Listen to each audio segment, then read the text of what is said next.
Sudah sore, saudara ya. Dan saya percaya hari ini adalah waktunya Tuhan bagi kita. Kita sudah ada di bulan September, sebentar Oktober, November, sebentar lagi pergantian tahun. Berapa banyak yang tahu, sadar bahwa waktu berlalu dengan cepat. Dulu kita masih kecil-kecil rasanya waktunya lama. Sekarang ini orang berkata tutup mata buka mata, tahun berganti bukan lagi hari berganti. Itu berarti takut akan Tuhan harus menjadi lifestyle, gaya hidup saudara dan saya. Ingat bahwa hari-hari ini dunia sedang mengalami begitu banyak krisis. Krisis moneter. Tapi bagi kita anak-anak Tuhan, krismon adalah Kristus menolong.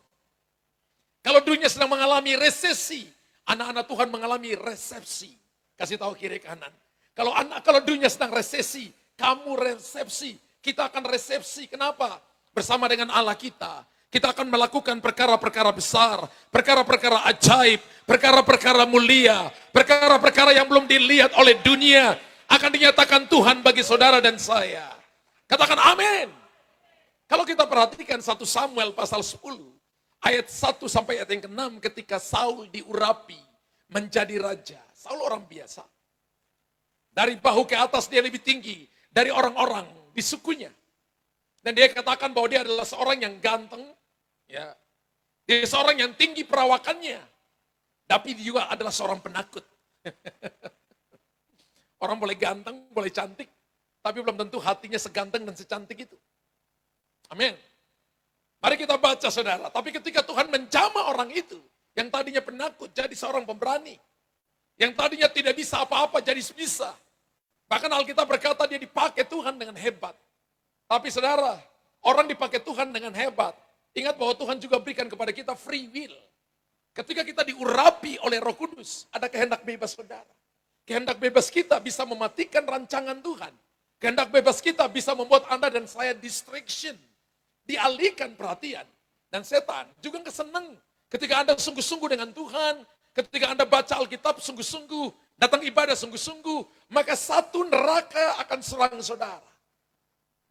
Jadi ketika saudara sungguh-sungguh, Anda harus tahu bahwa setan ingin serang saudara. Tapi saya beritahukan kepada Bapak Ibu, ketika Anda sungguh-sungguh dan setan menyerang Anda, maka Anda harus ingat bahwa setan sedang mempertontonkan kebodohannya di hadapan Tuhan. Karena Anda dan saya adalah biji matanya. Jadi ketika saudara dan saya digoda oleh setan, jangan takut. Jangan lari, teriak, aduh aku takut hantu. Itu orang yang gak percaya kepada Tuhan. Anda harus berdiri dan ingatkan masa depan setan, masa depannya dalam neraka. Tapi masa depan kita adalah memerintah bersama-sama dengan Tuhan. Menjadi raja di muka bumi ini. Dalam kerajaan 1000 tahun kalau saudara baca. Haleluya. 1 Samuel pasal 10, ayat 1 sampai ayat yang ke-6. Berbicara tentang Saul diurapi menjadi raja. Lalu Samuel mengambil buli-buli berisi minyak. Dituangkannya ke atas kepala Saul. Diciumnya dia. Ingat, dituangkannya ke atas kepala Saul. Samuel mengambil buli-buli berisi minyak. Nanti kalau kita bandingkan dengan 1 Samuel 16. Daud diurapi dengan tabung tanduk anak domba. Beda lah saudara. Buli-buli dan tanduk beda. Buli-buli karya manusia. Tabung tanduk karya Allah. Minyaknya boleh sama, tapi wadahnya berbeda. Haleluya. Ingat bahwa Saul, dia dipanggil karena orang Israel mendesak. Supaya kami jadi sama seperti bangsa-bangsa lain. Lalu Tuhan bicara kepada Samuel, dengarkan perkataan orang Israel. Kita bisa saja mengalami kemerdekaan, tapi sesungguhnya kita ada dalam belenggu. Jadi kalau Bapak Ibu dan saya minta sesuatu dari Tuhan, kita harus percaya, kita harus tahu bahwa yang kita minta ini sesuai dengan kehendak Tuhan dan rancangan Tuhan. Bisa saja bukan sesuai dengan kehendak Tuhan, tapi Tuhan berikan kepada saudara, dan itu membuat Anda dan saya ada dalam belenggu. Kalau kita lihat Keluaran pasal yang ke-19, Tuhan berkata, awalnya aku ingin menjadi raja atas mereka, dan mereka menjadi kerajaan imam bagiku. Tuhan gak mau cuma suku Lewi, tapi Tuhan mau dari suku Ruben, Simon, Lewi, Yehuda, Isakar, Sebulon, Gad, bahkan sampai Benjamin. Semuanya jadi imam di hadapan Tuhan. Tapi mereka berkata, berikan kepada kami raja, supaya kami sama seperti bangsa-bangsa lain. Dan Tuhan berkata kepada Samuel, pilih, urapi Saul menjadi raja. Ayat yang kedua, bukankah Tuhan telah mengurapi engkau menjadi raja atas umatnya Israel? Engkau akan memegang tampuk pemerintahan atas umat Tuhan. Dan engkau akan menyelamatkannya dari tangan musuh-musuh di sekitarnya. Inilah tandanya bagimu. Bahwa Tuhan telah mengurapi engkau menjadi raja atas miliknya sendiri. Apabila engkau pada hari ini pergi, meninggalkan aku, maka engkau akan bertemu dengan dua orang laki-laki di dekat kubur Rahel. Di daerah Benjamin, di Selsa. Mereka akan berkata kepadamu, keledai-keledai yang kau cari itu telah ditemukan. Dan ayahmu tidak memikirkan keledai-keledai itu lagi. Tapi ia khawatir mengenai kamu. Katanya apakah yang akan kuperbuat untuk anakku itu? Ayat 3. Dari sana engkau akan berjalan terus lagi dan sampai ke pohon tarbantin di Tabor. Maka di sana engkau akan ditemui oleh 3 orang laki-laki yang naik menghadap Allah di Betel. Seorang membawa 3 ekor anak kambing, seorang membawa 3 ketul roti, dan yang lain lagi sebuyung anggur. Mereka akan memberi salam kepadamu dan memberikan kepadamu 2 ketul roti yang akan kau terima dari mereka. Bapak Ibu perhatikan, di bawah 3 ketul roti, Yesus adalah roti hidup, roti kehidupan, ada halaman ruang suci, ruang maha kudus. Tapi Saul hanya diberikan 2 roti, artinya Saul tidak akan sampai di ruang maha kudus. Dia hanya sampai di halaman dan ruang suci saja. Secara profetik bicara seperti itu. Sesudah itu engkau akan sampai ke Gibea Allah, tempat kedudukan pasukan orang Filistin. Dan apabila engkau masuk ke kota, engkau akan berjumpa di sana dengan serombongan nabi yang turun dari bukit pengorbanan dengan gambus rebana, suling dan kecapi di depan mereka. Mereka sendiri akan kepenuhan. Mereka sendiri akan kepenuhan seperti nabi. Lalu perhatikan ayat yang ke-6. Maka roh Tuhan akan berkuasa atasmu. Engkau akan kepenuhan bersama-sama dengan mereka. Dan berubah menjadi manusia lain. Pengurapan Tuhan yang turun di atas kita akan membuat kita menjadi manusia lain. Kasih tahu kiri kan. Pengurapan Allah yang turun atasmu membuat kamu menjadi manusia lain. Pastor, manusia lain itu apa sih? Kalau dulu saudara dan saya suka marah, kalau dulu kita suka tersinggung, pendendam, sekarang kita suka mengampuni, sekarang kita menjadi peramah. Kalau dulu kita kikir, medit, pelit, sekarang kita murah hati. Kalau dulu saudara dan saya malas ibadah, kalau dulu saudara dan saya malas baca Alkitab, malas berdoa, maka manusia lain adalah Anda rajin doa. Manusia lain Anda rajin baca Alkitab. Manusia lain ketika orang sibuk, Anda berkata ini waktuku untuk mencari Tuhan dengan sungguh-sungguh. Di saat orang lagi makan dan minum, Anda ambil waktu berpuasa. Anda manusia lain. Berapa banyak yang tahu bahwa dia manusia lain? Nah ini masalah, hanya beberapa orang yang angkat tangan. Karena itulah Bapak Ibu ada di sore ini. Untuk mendengarkan firman Tuhan. Pengurapan Tuhan itu adalah sebuah kemampuan supranatural yang memampukan kita melakukan tugas tertentu. Saya sebut ini tugas khusus yang diperintahkan Tuhan bagi kita. Dan saya percaya bahwa ketika pengurapan itu turun di atas kita, maka pengurapan itu memampukan kita untuk kita bisa sampai kepada tujuan. Bahkan pengurapan itu bisa memberikan kepada kita kemampuan untuk saudara dan saya menjadi manusia lain. Siapa Saul? Makanya ada yang menanyakan apakah dia termasuk golongan nabi? Karena dia bernubuat. Ketika dia ketemu dengan serombongan nabi yang turun dari gunung, bermain kecapi, bermain seruling, lalu dia kepenuhan, lalu dia mulai bernubuat. Ketika pengurapan turun di atas diri seseorang, maka ada kemampuan yang mengubah segala sesuatu sesuai dengan rencana Tuhan dan kehendak Tuhan. Nah, kalau kita perhatikan dari 1 Samuel pasal 10 ayat pertama sampai ayat yang ke-6, ketika pengurapan itu turun, roh Allah itu hinggap atas Saul. Alkitab mencatat bahwa roh Tuhan berkuasa atasnya. Dan ia mengalami kepenuhan bersama-sama dengan orang yang diurapinya. Yaitu nabi-nabi yang dia ketemu dengan mereka. Dia berubah menjadi manusia lain. Hatinya diubah. Tubuhnya menjadi kuat. Ia bernubuat dan lain-lain. Pertanyaannya begini. berapa lama Saul jadi raja atas Israel? Ada yang tahu?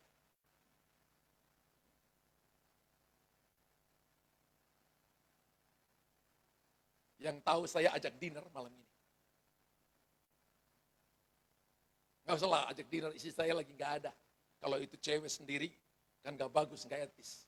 Kalau itu istri orang lain, juga gak etis. Ada yang tahu? Kalau Anda selidiki Alkitab, gak ada satupun ayat yang menulis berapa lama Saul menjadi raja atas Israel. Nanti baca 1 Samuel pasal 13. Ada yang berkata Saul menjadi raja atas Israel 42 tahun. Ada yang mengatakan dia menjadi raja atas Israel 22 tahun. Ada yang mengatakan dia menjadi raja atas Israel 12 tahun. Ada yang mengatakan dia menjadi raja atas Israel hanya 2 tahun saja. Tapi intinya adalah, nanti baca 1 Samuel 13, seluruhnya tidak tercatat berapa lama Saul menjadi raja. Yang pasti dia menjadi raja pada waktu umur 30 tahun.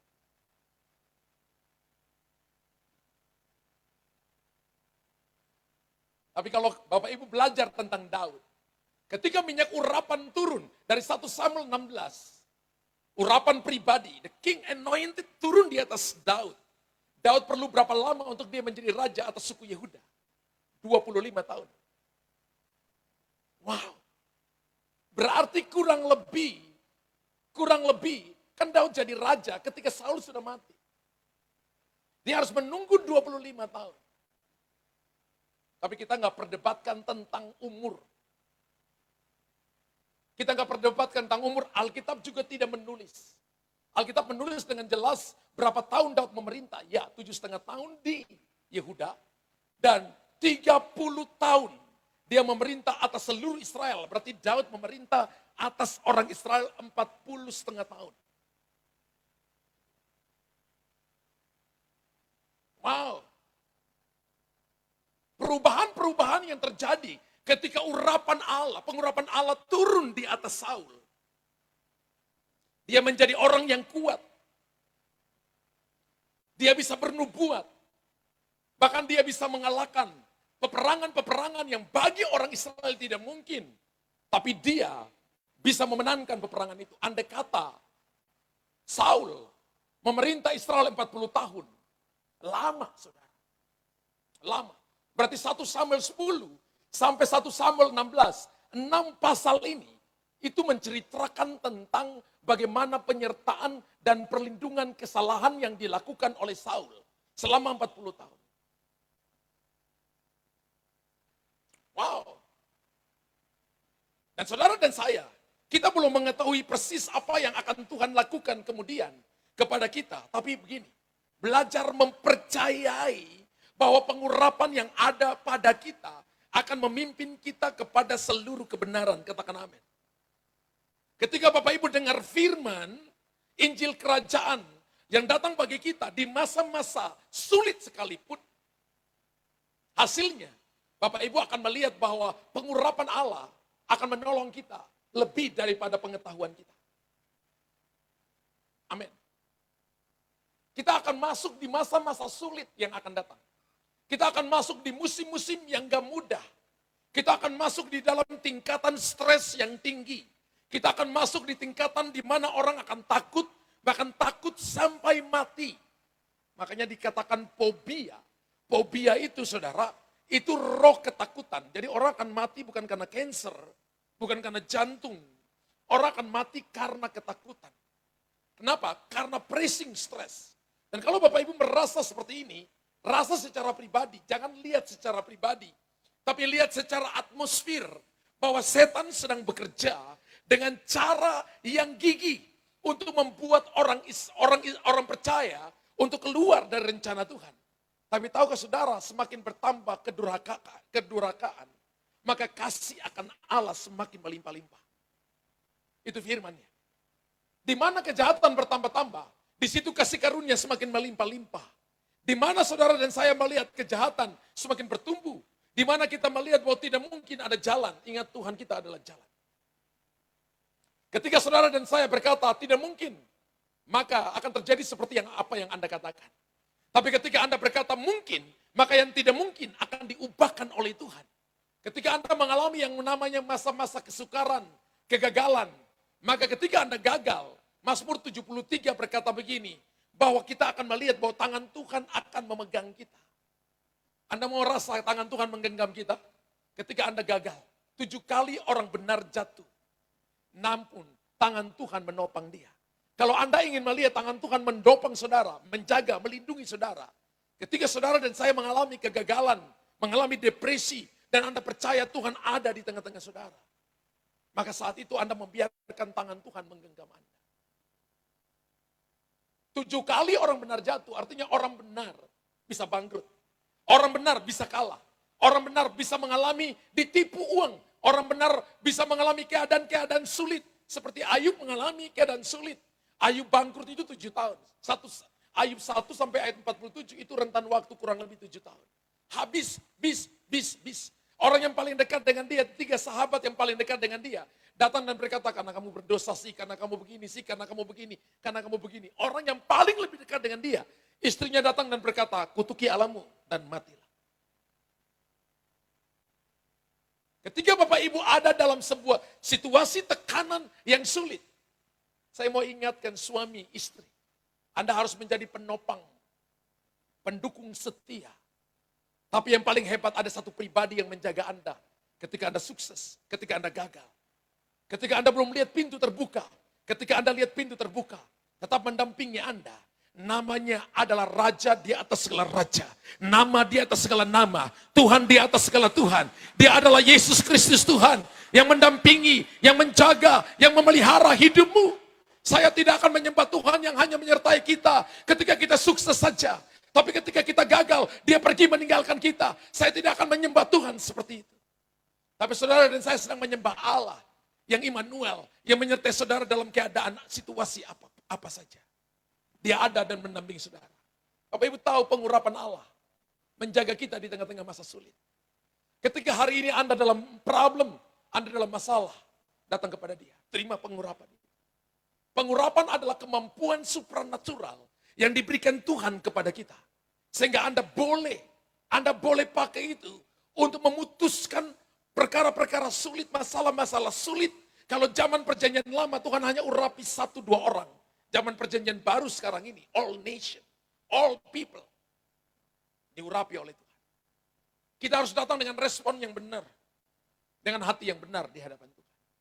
Ketika Bapak Ibu datang ibadah, sebenarnya itu adalah saatnya untuk Tuhan memenuhi Anda dengan pengurapannya. Amin. Dan Tuhan mau kepenuhan Roh Kudus itu masih terus saudara dan saya alami. Bukan cuma sampai Kisah Rasul pasal 2, ketika murid-murid diurapi. Tapi sampai sekarang ini, sampai detik ini. Bahkan Kisah Rasul 2, ayat 19, ayat 20 berkata, janji ini untuk keturunan yang akan datang, yang masih jauh, yang belum kita lihat. Janji itu diperuntukkan bagi kita. Apa yang harus kita lakukan? Apa yang harus kita perbuat supaya pengurapan Tuhan senantiasa mengalir dalam kita? Yang pertama adalah, ini yang harus kita lakukan. Prioritaskan Tuhan di atas segala sesuatu. Zaman sekarang ini orang sedang hidup, mereka sebut dengan istilah yang namanya hedonisme. Hedonisme itu adalah menyenangkan diri sendiri. Menyenangkan tubuhnya sendiri. Menyenangkan dagingnya, menyenangkan matanya, menyenangkan pikirannya. Semuanya tertuju, menyenangkan rohnya. Lalu dia lupa dengan Tuhan, itu hedon. Dan spirit of hedon sedang terjadi di zaman kita ini. Bapak Ibu lihat, ini hal yang paling membahayakan adalah, ini bisa membahayakan saudara. Dulu, kalau papa dan mama ngomong dengan kita, itu harus perhatikan mata, harus perhatikan semua yang orang tua ngomong. Coba sekarang kalau kita ngomong dengan anak kita, dia sambil main handphone. Dia nggak peduli dengan kita. Bisa bayangkan nggak 10 tahun kemudian? Bisa bayangkan nggak 20 tahun kemudian? Nah, saya berharap satu waktu nanti saya akan khotbah tentang bagaimana mempergunakan handphone dengan baik supaya pengurapan Allah tidak bocor atas hidup saudara. amennya itu nggak sampai 10%. Ini minggu pertama, minggu kasih perpuluhan, ini nggak sampai 10%. Beberapa orang datang kepada saya dan berkata, "Pastor, bolehkah doakan anak saya?" Saya tanya, "Kenapa?" Anak saya main handphone dari pulang sekolah sampai malam jam 10, jam 11, dia kunci pintu. Nggak makan malam. Ketika mamanya ketok pintu, makan malam, kenyang mak. Jam 7 dipanggil makan, jam 8 dipanggil makan, jam 9 dipanggil makan. Every day. Mamanya stres, papanya stres. Ketika handphonenya diambil, seperti orang gila. Guling-guling, lompat-lompat. Seluruh pakaian dalam lemarinya dibuang, saudara. Semuanya yang, penutup kasur namanya apa ini? Bed covernya semua dicabut, dibuang semuanya. Gak mandi 2 hari. Saya mau tanya Bapak Ibu, adakah anak-anak kita yang alami seperti itu? Ada yang bilang ada. Yang lain tidak mau ngaku.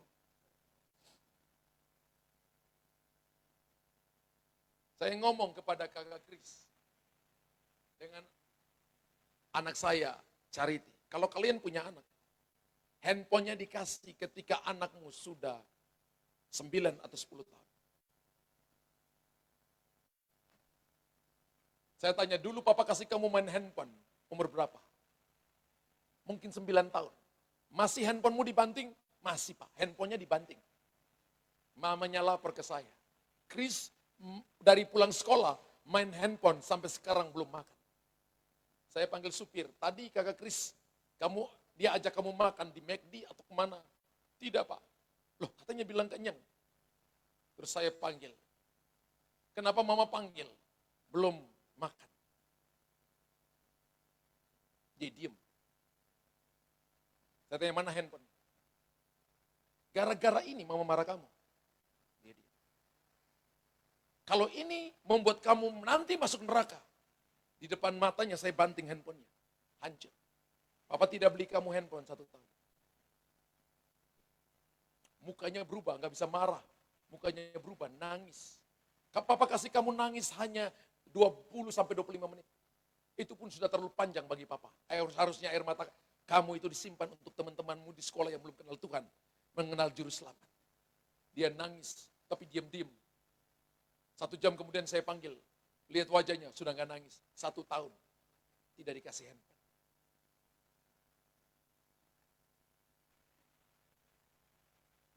Handphonenya terus saya simpan dalam lemari kantor saya. Sampai sekarang. Jadi ketika dia dipanggil misalnya main SMA gitu, main handphonenya kelebihan dari jam, mamanya teriak, saya cuma kasih keluar handphonenya. Iya Bapak, iya Bapak, iya Bapak. Bertobat saya sudah Bapak, bertobat.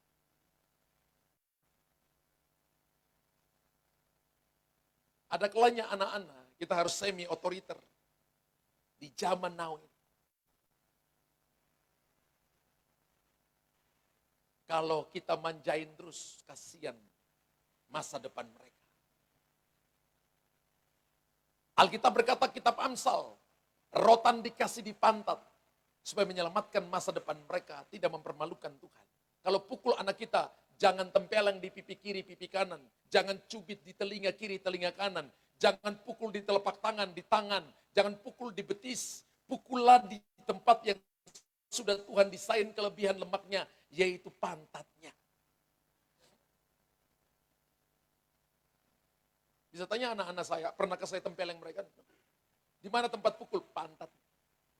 Dan dulu rotan mereka ada 3, master spoon, entongan nasi kayu itu yang tipis, master yellow itu sodokan biliarnya dia dengan ikat pinggang saya. 1 ikat pinggang saya beli khusus. Jadi saya kodenya biasa, K, C, biasanya mama panggil. Asisten-asisten di rumah kalau pulang mereka bilang, papi, kita udah panggil kakak Kris. Sudah berapa kali kamu panggil? 3. Saya ada kalanya ke lantai 2, saya cuma keluar dan saya. Itu jarak 100 meter, dia dengar. Dia bisa tinggalkan, dia lari, nggak takut mati, saudara. Karena itu sudah nggak bisa ditawar. Papa, papa, Master Spoon aja papa. Dia sudah mulai tawar rotan, sudah nggak bilang, udah tawar rotan. Kalau sudah Seoul, itu tingkatan paling tinggi, Master Yellow itu. Itu sedokan biliar keras banget, saudara. Itu satu kali pukul, langsung pantatnya itu langsung pecah, keluar darah. Selalu saya tanya ini, tanda papa pukul tanda papa apa? Sayang papa. Ulang, kalau papa pukul kamu tanda apa? Sayang papa, gemetar-gemetar gitu. Turunkan celana. Nangis, belum berontak belum sampai udah nangis. Kunci pintu kamar, adiknya tuh nggak pernah lihat, mamanya tuh nggak pernah lihat bagaimana saya pukul anak-anak. Jadi nangis dalam kamar, langsung pecah. Nangis, jangan bilang berhenti, jangan, itu kelepasan biar aja nangis. Udah nangis ini papa, kalau papa pukul tanda apa? Papa sayang. Kenapa papa pukul kamu? Aku melawan bapak. Mau melawan? Tidak mau lagi papa. Gosoknya tawan. Tamatnya,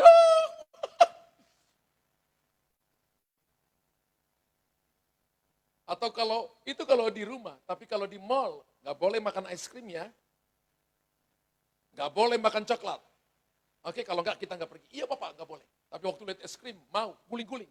Saya cuma pakai jari, kalau sudah dua, nggak bisa tawar. Nggak bisa tawar. Dalam mobil, papa, minta maaf. Saya cuma diam. Sampai di rumah, langsung mereka tahu, langsung ke kamar. Laki, kakak atau adik langsung ke kamar. Sudah siap, sudah gemetar-gemetar, sudah kincing-kincing celana bisa juga gitu. Dan itu baik. Sekarang mereka bisa cerita. Mereka bisa cerita bahwa papa paling dulu sering pukul kita.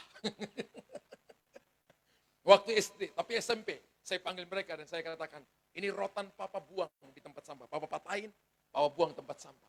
Ini ikat pinggang. Papa akan kasih ke anak-anak full time.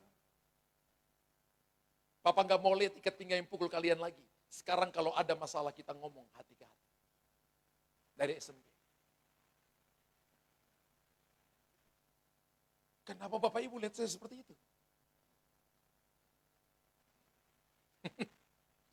Prioritaskan Tuhan di atas segala sesuatu. 1 Samuel pasal 13 ayat 13. Kata Samuel kepada Saul, perbuatanmu itu bodoh. Engkau tidak mengikuti perintah Tuhan. Allahmu yang diperintahkannya kepadamu. Sebab sedianya Tuhan mengokohkan kerajaanmu atas Israel untuk selama-lamanya. Bapak Ibu perhatikan baik-baik. Meskipun pengurapan Tuhan ada atas Saul, tidaklah berarti bahwa semua yang dilakukan oleh Saul ada dalam kendali Tuhan. Kenapa? Karena Tuhan berikan kepada kita tadi. Tuhan berikan kepada kita yang namanya free will. Tuhan tidak menjadikan kita robot yang diatur dengan remote. Ayo kiri, kiri, kiri. Ayo kanan, kanan, kanan. Maju ke depan, mundur lagi 2 langkah. Enggak. Tuhan berikan kepada saudara dan saya pilihan. Hari ini kita diurapi Tuhan. Tapi kita punya pilihan. Apakah hidup benar atau buat dosa? Apakah melakukan firman ataukah tidak melakukan firman? Apakah kita rajin ibadah? Apakah kita mau untuk mengembalikan kembali apa yang menjadi milik Tuhan? Memberi dalam waktu, memberi tenaga pemikiran, memberi hidup kita untuk kepada Tuhan. Itu pilihan. Kita punya free will. Alkitab katakan begini, pada masa itu Saul gak punya urapan untuk mempersembahkan korban. Karena masa itu masing-masing imam punya pengurapan untuk mempersembahkan korban. Tugas raja hanya memerintah. Tugas seorang nabi adalah memberitakan firman Allah. Berbeda ketika di zamannya Daud. Daud punya urapan 3 dimensi. Daud punya urapan imam, raja, dan nabi. Jubah itu dia pakai. Dia bisa persembahkan korban. Tuhan gak copot jabatan raja dari dia. Dia bisa bernubuat. Dan Tuhan gak copot jabatan raja dari dia.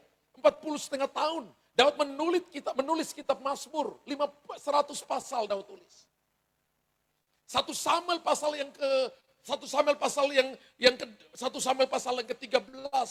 Samuel pasal 16, mulai dari kisahnya Daud, ditulis sampai tawari, 1 tawari, 2 tawari.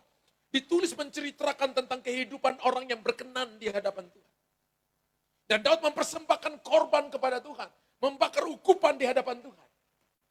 Saya memperhatikan begini, respons hati kita, itu akan memicu kepercayaan besar yang akan Tuhan berikan kepada kita. Ketika kita datang dengan respons hati, hanya untuk cari keuntungan supaya kita dipuji. Tersinggung dengan orang lain, lempar tombak kepada orang lain, urapan akan diambil dari kita. Daud dilempari tombak oleh Saul 2 kali. Kalau 40 tahun, betapa orang ini punya hati nggak benar. Ingat bahwa Daud itu diturunkan pangkat dari jenderal bintang 4, dari panglima TNI kalau di Indonesia, menjadi kolonel. Pimpin cuma 1.000 orang, saudara. Berarti 1 batalion dia pimpin. Daud melakukannya setia. Semua yang diperintahkan Saul, dia lakukan. Tapi dasar orang sudah iri, saudara. Dia ingin menjatuhkan Daud. Padahal itu menantunya sendiri. Wow.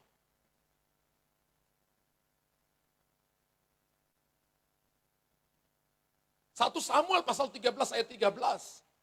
Ayat sebelumnya menjelaskan bahwa Samuel berkata kepada Saul, perbuatanmu itu bodoh. Karena sedianya, aku ingin mengukuhkan kerajaanmu sampai ke anak cucumu. Tapi perbuatanmu bodoh. Kenapa? Sikap hatinya enggak sabar. Bangsa Israel sedang terjepit, orang Filistin hendak menyerangnya. Sehingga melihat musuh semakin dekat. Melihat bahwa aku pasti gagal, aku pasti hancur. Dia ketakutan, lalu dia ambil jalan pergi ke paranormal. Persembahkan korban yang bukan bagiannya dia. Saul, dia dikuasai Roh Kudus, tapi dia di satu sisi juga dia dikuasai roh ketakutan. Ia berinisiatif membakar korban sendiri. Korban bakaran yang seharusnya bukan bagian yang harus dia lakukan. Dia harus menunggu Nabi Samuel.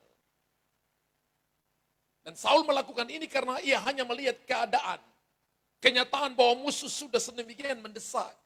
Kalau Bapak Ibu dan saya dalam kondisi terdesak, maka jangan pilih menurut apa yang Anda pikir benar. Tapi pilihlah apa yang Tuhan mau Anda lakukan. Ingat bahwa dia tidak pernah terlambat, dia selalu tepat pada waktunya. Ketika kita memprioritaskan Tuhan dalam hidup kita, maka dia janji, Tuhan janji akan menjadi penyedia, pembela bagi kita seumur hidup kita. Saya ingat satu waktu, saya diceritakan oleh salah satu teman saya. Hutang dia banyak. Hutang dia mungkin kurang lebih 150 miliar. Sedikit atau banyak. Dan itu jemaat kalau datang ke gereja selalu duduk di bagian kiri dari mimbar. Duduk paling sudut di sana. Biasanya datang rapi, tapi ketika dia nggak bisa bayar. Banknya sudah putuskan untuk eksekusi. Dia punya seluruh usahanya. Minggu kalau dia datang ibadah, ada kalanya dia sudah ajak istrinya, tapi tiba-tiba dia bisa jalan tinggalkan istrinya. Istrinya datang naik taksi atau naik Grab. Dan dia masuk duduk di depan, ada kalanya dia dari rumah, dia datang dengan kaki celananya, sebelahnya masih digulung sampai di lutut. Yang sebelahnya digulung sampai di pergelangan kaki. Dia datang hanya pakai baju kaos. Dia nggak sadar bahwa pikirannya, masalahnya itu membutakan seluruh yang dia pakai. Bahkan pakaiannya saja dia sudah tidak bisa perhatikan. Dia datang lupa sisir rambutnya. Lalu teman-teman yang asyir berkata begini, Pak, itu celana bapak itu tolong diturunkan. Dia tetap masuk, saudara. Dia nggak peka dengan apa yang orang ingatkan kepada dia. Padahal dulu biasanya datang rapi, pelayanan jadi asyir, pakai jas seperti kalau kita minggu pertama pakai jas, pakai dasi. Dia datang dengan sangat rapi. Tapi ketika itu terjadi, dia tetap duduk. Lalu teman pendeta saya katakan, apa yang kamu lakukan? Dia katakan, ini saya kumpul beberapa teman-teman bisnis. Ngobrol dengan mereka tanpa saya ajak pekerja ini lebih dulu. Saya tanya bagaimana supaya ada jalan keluar bagi orang ini. Dan mereka katakan gini, kalau dari bank sudah masukkan di koran, maka dia harus cari pengacara untuk juga bela dia karena ada hak konsumen. Kemudian akhirnya dia mencari pengacara, lalu kemudian dimasukin di koran. Ketika dari bank melihat bahwa dia juga masukin ke koran, karena ada bagian-bagian yang harus menjadi bagian yang juga dia dapati. Kemudian bank panggil orang ini. Saudara, bank panggil orang ini, negosiasi. Dan bank berkata begini, dalam 15 tahun, terserah kamu dikasih kelonggaran.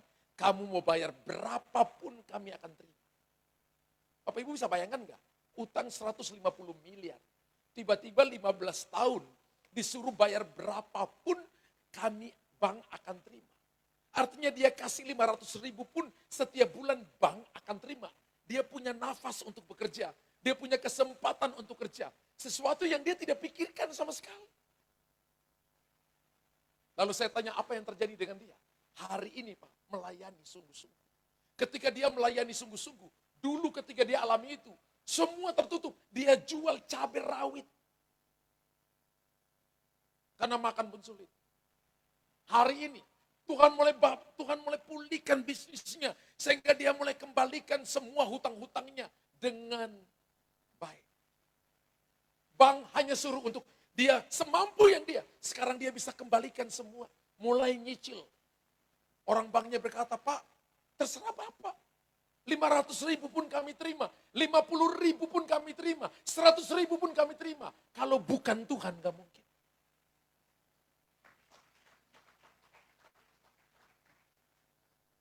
Haleluya. Jangan lihat betapa melihat pada besarnya masalah yang dihadapi. Jangan melihat pada berapa banyak persoalan yang kita hadapi. Tapi fokus kepada besarnya kuasa Tuhan. Ketika kita fokus pada kuasa Tuhan, maka Tuhan sanggup berikan kepada kita pintu jalan keluar. Sekecil apapun jalan keluar, maka itu adalah pertolongan Tuhan. Sekecil apapun pintu yang Tuhan berikan kepada kita, itu adalah sebuah perubahan. Prioritas kepada Tuhan akan membuat hidup kita berbeda. Dalam hal ini, Saul gagal karena lupa memprioritaskan Tuhan. Urapan Tuhan ada pada dia. Jadikan dia laki-laki kuat yang tadinya penakut. Jadikan dia orang yang tadinya tidak bisa bernubuat. Jadikan dia orang dari suku yang paling kecil. Anak yang paling kecil tidak dianggap. Tiba-tiba jadi raja atas Israel. Dia kalah karena tidak prioritaskan Tuhan. Saudara, hari ini mungkin Anda ganteng, pintar. Tapi kalau Anda tidak prioritaskan Tuhan, Anda mengulangi sindrom Saul dalam hidup. Kasih tahu kiri kanan, hati-hati. Termasuk saya, hati-hati. Karena ini bisa terjadi untuk siapa saja. Ingat bahwa Tuhan itu baik, dia ingin urapi kita. Saul gagal, padahal tadinya Tuhan berkata, aku ingin mengokohkan kerajaanmu. Bahkan akan turun sampai ke anak cucumu. Tapi karena kamu tidak prioritaskan Tuhan, maka Tuhan tidak memprioritaskan kita. Prioritas Tuhan itu harus number one. Nomor satu dalam hidup kita. Yang kedua adalah tetap tinggal di dalam Tuhan. 1 Yohanes 2 ayat 27 berkata begini, dan sebagaimana ia dahulu telah mengajar kamu, demikianlah hendaknya kamu tetap tinggal di dalam dia. Tetap tinggal, stay dalam Tuhan. Visi gereja lokal ini adalah have Jesus live in us. Menjadikan Yesus tinggal dalam kita. Kalau Yesus tinggal dalam kita, Anda mau takut apa sih? Kalau sang sumber ada pada kita, Bapak Ibu mau takut apa? Tadi saya dengar Ibu Mega nyanyi, kita datang kepada sumur yang meluap, yang meluber. Kita nggak cuma datang kepada sumur, kita datang kepada sumber air kehidupan. Yaitu Bapa kita di surga. Saya pernah jelaskan kepada saudara, kata Aba Bapa itu bukan dari bahasa Indonesia.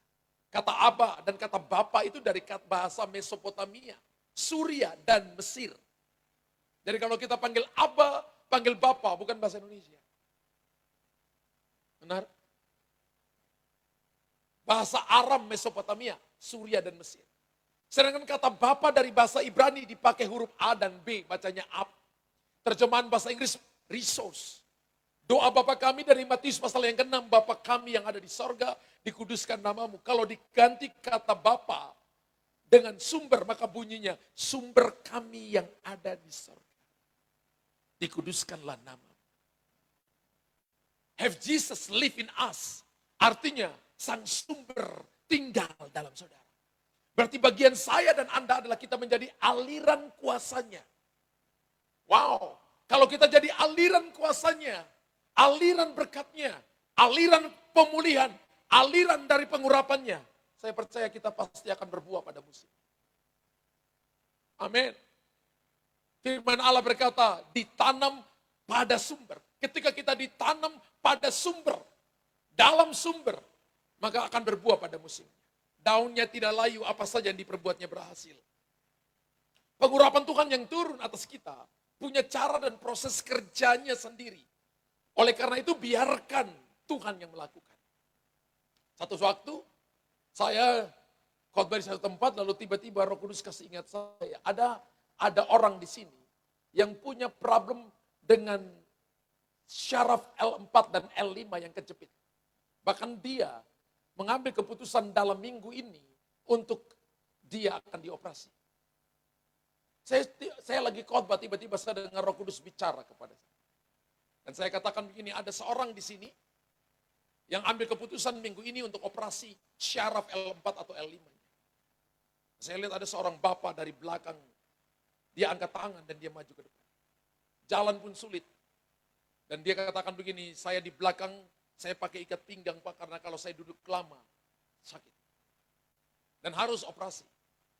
Waktu dia berjalan maju, dalam roh Tuhan tunjukkan kepada saya, bahwa saya lihat syarafnya yang tadi kejepit itu kembali normal. Dan saya lihat bahwa ada aliran air yang begitu kuat, yang mengalir, dan memperbaiki syaraf yang kejepit itu. Saya katakan begini, gak sampai 3 hari kamu periksa lagi. Saya tanya, kamu hari apa harus operasi? Dia katakan 5 hari dari sekarang, 3 hari dari sekarang kamu periksa lagi. Keadaan L4 dan L5 mu baik-baik saja. 3 hari, sebelum 3 hari dia sudah pergi 2 hari. Kepingin saudara. Orang mau sembuh itu mau kepingin saudara. Dia pergi 2 hari. Dan ketika general check up, dokter tanya, kamu minum obat apa? Dia tanya, kenapa dok? Tambah parah ya? Enggak, saya tanya, dokter tanya, kamu minum obat apa? Tidak. Hari Minggu kemarin ada seorang hamba Tuhan yang doain saya. Dan hamba Tuhan itu bilang, saya sudah sembuh. Dokter katakan, kamu gak sakit apa-apa. Yang kejepit kemarin itu mungkin alatnya yang salah. Menurut Anda, siapa yang ciptakan saudara? Tuhan atau mesin? Dokter ini berhikmat, alatnya yang salah. Tapi bisa nggak Bapak Ibu bayangkan kalau saya katakan, ini pasti suara hantu. Atau saya katakan ini suara diri saya sendiri. Pernahkah saudara tiba-tiba duduk, lalu Anda tiba-tiba teringat dengan seseorang.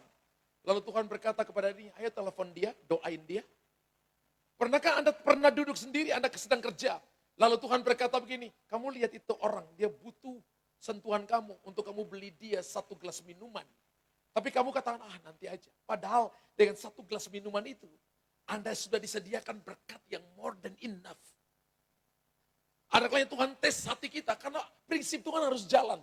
Apa yang kamu tabur akan kamu tuai berkelimpahan. Haleluya. Saya ingat salah satu teman saya. Satu waktu, dia sering pergi pelayanan, dan satu waktu dia dikasih, beberapa gereja memberikan kepada dia persembahan kasih dalam bentuk uang dolar. Dia simpan. Dia kasih tahu ke istrinya, saya punya uang dolar sekian. Tapi satu waktu, satu tempat tiba-tiba dia datang kepada seorang hamba Tuhan. Diundang ke rumah. Sebelum datang ke rumah, dari hotel, Roh Kudus bilang kepada dia begini, uang dolar yang ada dalam dompetmu, taruh dalam amplop. Dia juga bingung.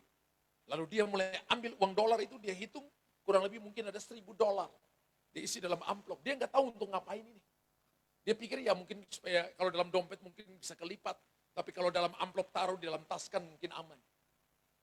Setelah dia turun sampai di rumah hamba Tuhan itu, Roh Kudus berkata kepada dia, uang yang tadi kamu taruh dalam amplop, sebentar kamu kasih ke hamba Tuhan. Lalu dia mengerti, ternyata saya cuma menjadi mediator, saluran dari kuasa Tuhan. Saudara tahu, ketika dia kasih, selesai itu, dia titip di istrinya, nanti kasih. Ternyata minggu depan, itu orang itu sedang diundang pergi ke luar negeri. Mereka sedang butuh untuk uang dolar untuk mereka pegang di tangan mereka. Saudara tahu begini, Tuhan itu pakai tangan kita menjadi perpanjangan tangannya untuk nolong orang lain. Aminnya pelan. Kalau Anda dan saya diberkati oleh Tuhan, dan kita hidup untuk diri kita sendiri, saya percaya Anda juga enggak cukup. Anda boleh punya seberapa banyak yang Anda punya, tapi kalau Anda nggak berikan kepada orang lain, Anda nggak cukup. Ketika Anda terima pengurapan tanpa batas, tapi Anda nggak pernah doain orang lain, nggak pernah urapi orang lain, nggak pernah bawa orang lain kepada potensi maksimal, lama-lama itu terkuras dari saudara dan Tuhan ambil berikan kepada orang lain.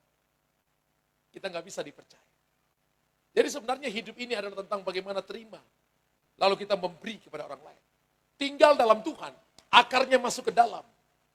Lalu saudara dan saya bertumbuh pohon keluar, ranting kemudian keluar, bulir-bulir kecil kemudian berbunga, berbuah, buahnya matang.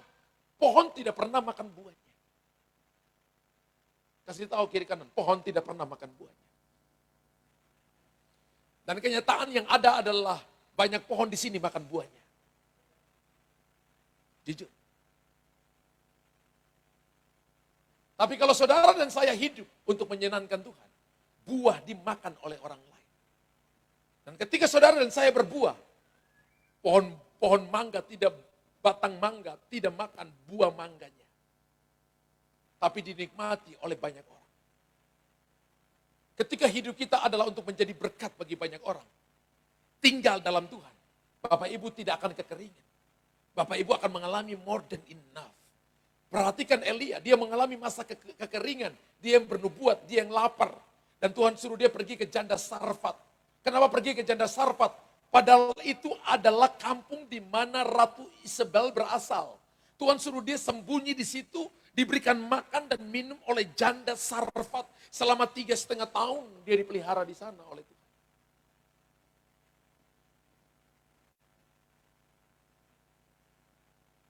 Elisa mengalami hal yang sama, kekeringan. Elisa berkata, buat dulu untukku, kemudian untuk kamu, dan kamu tidak kekurangan suatu apapun. Prinsip memberi dan prinsip menerima, itu adalah hukum yang Tuhan mau saudara dan saya bangun. Tidak hanya untuk diri sendiri. Kalau orang berkata bahwa dia tinggal dalam Tuhan, dan Tuhan ada pada dia, maka orang bisa lihat buahnya. Amin. Kalau kita perhatikan bagaimana Daud diurapi oleh Tuhan, maka saudara berlihat bahwa dengan berjalan langkah demi langkah dalam pengurapan Tuhan hari demi hari, maka tanpa sadar, tanpa disadari bahwa Tuhan sedang membawa Daud masuk dalam rencananya. Dan hasilnya apa saudara? Daud dimahkotai sebagai raja yang sangat dikasihi oleh Tuhan. Bahkan dihormati di hadapan manusia. 40,5 tahun bukan waktu singkat saudara. Kita punya presiden dulu yang waktu jadi presiden lama itu, Bapak Harto. Berapa tahun itu ya? Kita hafal ya, 32 tahun. Ini generasi anak-anak kita tanya nggak tahu. Ya. 32 tahun, sudah lama bagi orang Indonesia. Ya. Kemudian terjadi reformasi 98, dan kita sedang masuk di zaman reformasi. Daud dimahkotai jadi raja. Setelah 25 tahun dikejar-kejar. Urapan Allah ada pada dia. Sekalipun Daud pernah bersalah, tapi ketika ia ditegur, ia menyesali perbuatannya dan bertobat. Saudara perhatikan yang membedakan Saul dengan Daud adalah respons hatinya. Apakah Saul tidak ditegur? Ditegur sama Samuel berkali-kali. Tapi enggak kembali. Menyesal tapi enggak bertobat. Orang Kristen itu bukan tingkatan menyesal. Menyesal pasti berbuat lagi. Tapi kalau bertobat, pasti hidupnya menjadi hidup yang baru. Daud tahu persis bagaimana ia hidup tanpa pengurapan. Oleh karena hanya satu permintaan Daud kepada Tuhan. Mazmur 51 ayat 13. Jangan membuat aku di hadapanmu ketika dia jatuh dengan Bersyeba. Ini doanya Daud. Jangan membuang aku dari hadapanmu.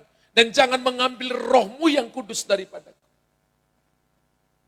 Ketika Daud jatuh dalam dosa, maka ini doanya. Daud takut kalau pengurapan itu tidak ada pada dia. Jangan membuang aku dari hadapanmu, dan jangan mengambil rohmu yang kudus daripadaku. Umat Tuhan, ketika Tuhan urapi kita, tujuannya satu, yaitu untuk memuliakan nama Tuhan, meninggikan nama Tuhan. Ketika Tuhan mengurapi kita, tujuannya satu, supaya kita bisa melihat perkara-perkara besar, perkara-perkara ilahi yang akan Tuhan nyatakan bagi kita. Bagaimana Anda tahu Anda diurapi Tuhan?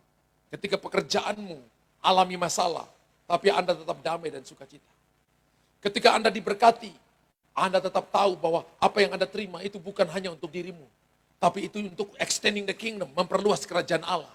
Ketika Anda terima berkat, ada roti, ada benih, di mana Anda tabur, sehingga itu bisa memperluas kerajaan Allah. Gereja Christ Kingdom Family, saya percaya di tempat ini adalah orang-orang yang diurapi Tuhan. Yang akan berdiri untuk melihat kemuliaan yang besar dari Tuhan.